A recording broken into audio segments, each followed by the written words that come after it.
एकत्र आलो आहोत एकत्र राहण्यासाठी अशी गर्जना करत मराठीच्या मुद्द्यावर आज उद्धव ठाकरे आणि राज ठाकरेंचं मनोमिलन झालं।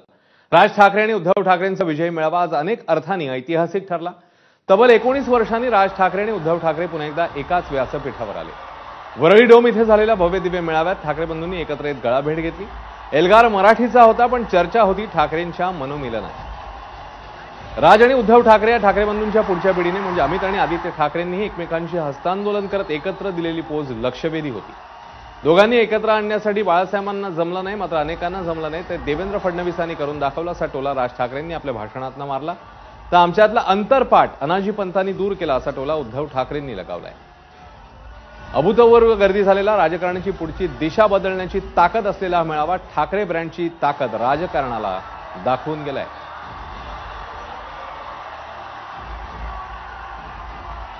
तर ही दृश्य आहेत जेव्हा दोघंही बंधू मंचावर आले, त्यांनी एंट्री घेतली तेव्हाची। तेव्हा टाळ्यांचा कडकडाट झाला आणि अनेकांनी आपले मोबाईल लाईट्स फ्लॅश करून आणि त्यासोबतच प्रकाश झोतामध्ये या दोन्ही नेत्यांचं जे आहे ते स्वागत करण्यात आलेलं आपल्याला पाहायला मिळालं।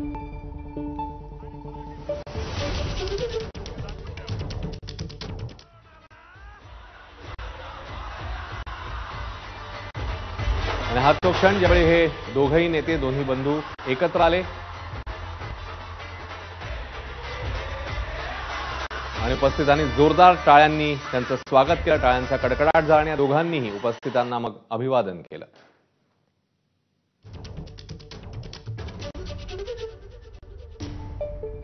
आणि मंचावर बसल्यावर दोघांमध्ये काही गप्पाही झाल्या, काही मुद्दे एकमेकांशी त्यांनी शेअरही केलेले आपल्याला पाहायला मिळाले आणि त्यानंतर मग दोघांची भाषणं देखील पार पडलेली आहेत।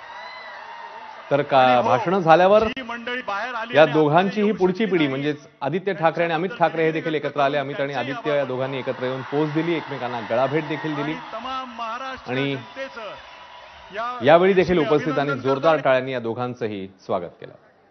त्यासोबतच दोन्ही ठाकरेंचे कुटुंब, पूर्ण कुटुंब म्हणजे आपण बघतोय उद्धव ठाकरे, रश्मी ठाकरे, आदित्य ठाकरे, तेजस ठाकरे, तर इकडे राज ठाकरे, शर्मिला ठाकरे, अमित ठाकरे आणि त्यांच्या पत्नी हे सगळे एकाच वेळी एकाच मंचावर पाहायला मिळाले एका फोटो फ्रेममध्ये।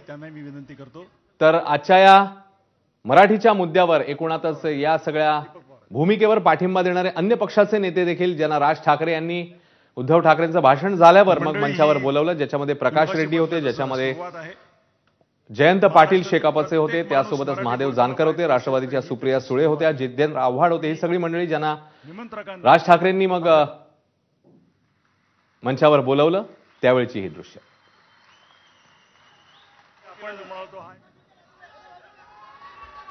आणि यावेळी महादेव जानकरांनी मिठाईचा बॉक्स आणलेला, पेढा देखील सगळ्यांना भरवलेला होता। आणि हो, जी मंडळी बाहेर आली आणि आतमध्ये येऊ शकली नाहीत त्यांच्याबद्दल दिलगिरी। तर राज आणि उद्धव ठाकरेंनी एकमेकांचा उल्लेख सन्माननीय असा केलाय। सन्माननीय उद्धव ठाकरे,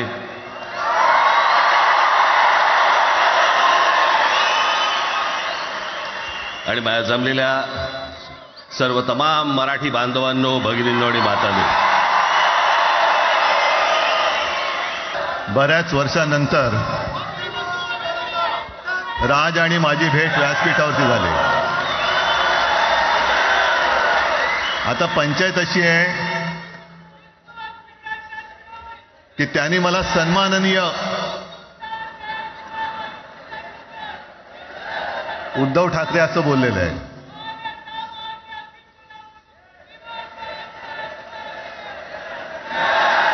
ठीक आहे, आणि साहजिकच आहे की त्याचंही कर्तृत्व आपण सर्वांनी पाहिलेलं आहे।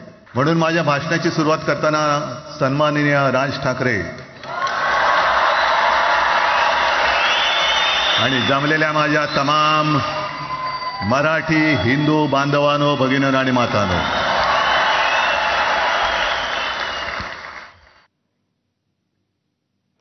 तर यावेळच्या भाषणामध्ये राज ठाकरेंनी मराठीसह नेमक्या कोणकोणत्या मुद्द्यांवर भाष्य केलेलं आहे, काय मनोगतात त्यांनी आपली भूमिका मांडली आहे, बघूया। बाकी सगळ्या युत्या आघाड्या सगळ्या कुठच्याही गोष्टी होत राहतील, महाराष्ट्र, मराठी माणूस, मराठी भाषा याच्यावर तडजोड होणार नाही, कोणत्याही परिस्थितीत होणार नाही. याच्या पुढे देखील तुम्ही सर्वांनी सावध असणं पण गरजेचं आहे आणि सतर्क असणं पण तेवढंच गरजेचं आहे. पुढे पुढे काय काय गोष्टी घडतील, काय काय गोष्टी होतील कल्पना नाही, परंतु मला असं वाटतं की ही मराठीसाठीची एकजूट ही कायम राहावी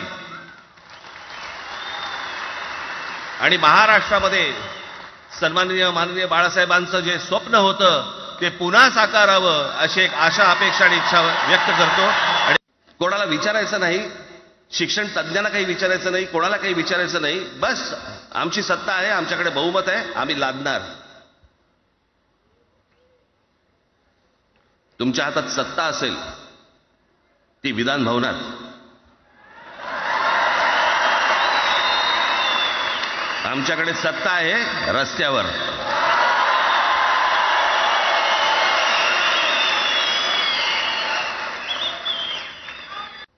आणि हे भाषेचं नवीन कुठून आणलं? त्या दिवशी अमित शहा म्हणाले ज्याला इंग्रजी येतं त्याला पुढे म्हणे लाज वाटेल, म्हणे मला इंग्रजी येतं. अरे तुम्हाला नाही येत. यांनी फक्त चाचपडून पाहिलं, चाचपडून.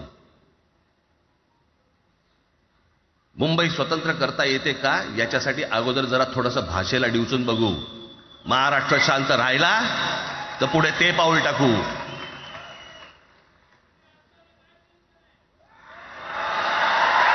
कोणाची माय व्हॅली आहे त्यांनी महाराष्ट्राला हात घालून दाखवावं, मुंबईला हात घालून दाखवावं.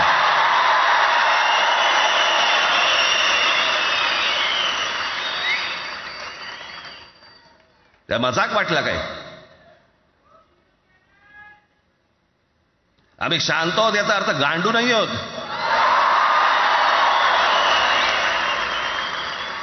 एके दिवशी मी मातोश्रीला खाली बसलो होतो, दुपारची वेळ होती. अचानक 2 गाड्या लागल्या.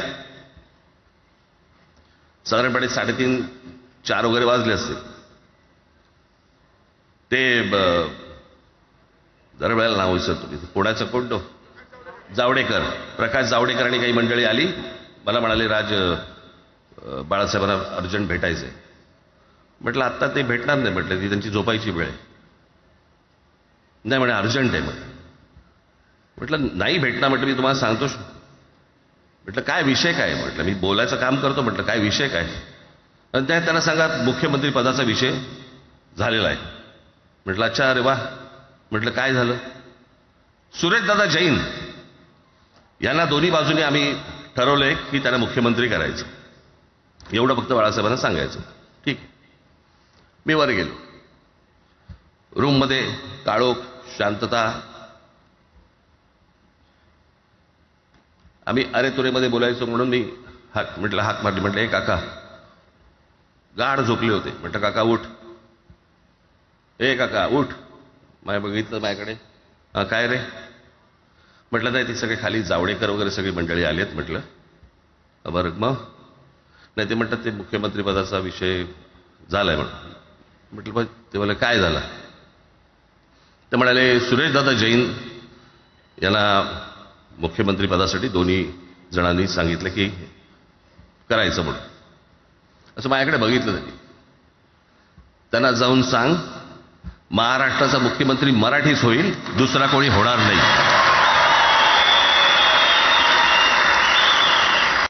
आता हे सुरू केलं. काल कोणाच्या ते व्यापाऱ्याच्या कानफडीत मारली मीरा भाईंदरला. त्याच्या काय इथे लिहिलं होतं काय गुजराती?